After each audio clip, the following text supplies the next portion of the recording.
ఇచ్చిన అసమీకరణాన్ని సాధించి c విలువను కనుక్కోండి. అంతేకాకుండా దీని గ్రాఫ్ని గీయండి. -5c ≤ 15 ఇది మనకు ఇచ్చిన ప్రశ్న.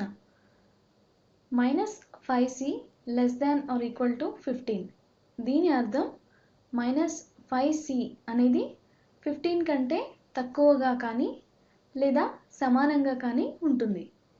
ఇచ్చిన అసమీకరణంలో లెఫ్ట్ హ్యాండ్ సైడ్లో నెగటివ్ నెంబర్ ఉంది.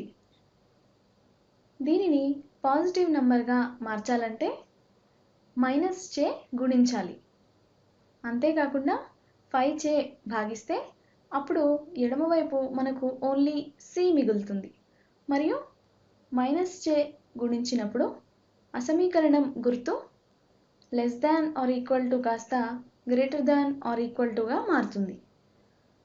-5c ≤ 15 ఇరువైపులా -1/5 చే గుణిస్తే -5c × -1/5 > 15 × -1/5 minus into minus plus. మరియు 5ని క్యాన్సిల్ చేస్తే లెఫ్ట్ హ్యాండ్ సైడ్లో మనకు c మాత్రమే మిగులుతుంది.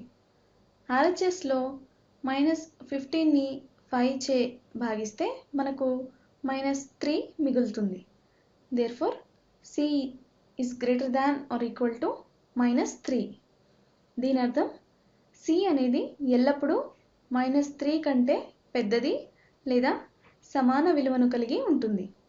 ఇప్పుడు c is greater than or equal to -3 గ్రాఫ్ని గీసే ప్రయత్నం చేద్దాం. ఇది నా సంఖ్యారేఖ. ఇది 0, -1, -2, -3 అలాగే 0 తర్వాత 1, 2. c is greater than or equal to -3 కాబట్టి c అనేది -3కి సమానం కావచ్చు. కాబట్టి ఇక్కడ గుర్తు పెడుతున్నాను. c విలువ అనేది ఇక్కడ నుండి కుడికి కొనసాగుతుంది. గ్రీన్ కలర్లో గీసాను చూడండి.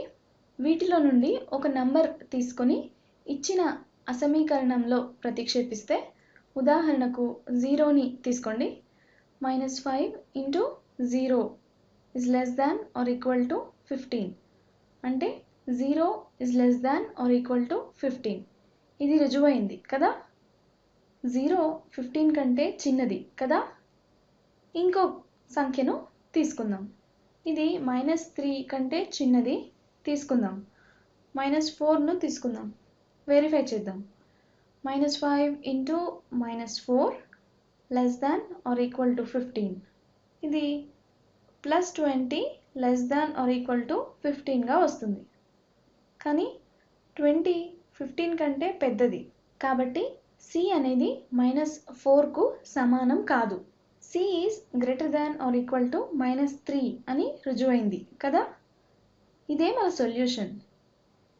ఇది మన సొల్యూషన్కు గ్రాఫ్. ఈ గ్రీన్ కలర్లో చూపించినదే మన సొల్యూషన్ గ్రాఫ్.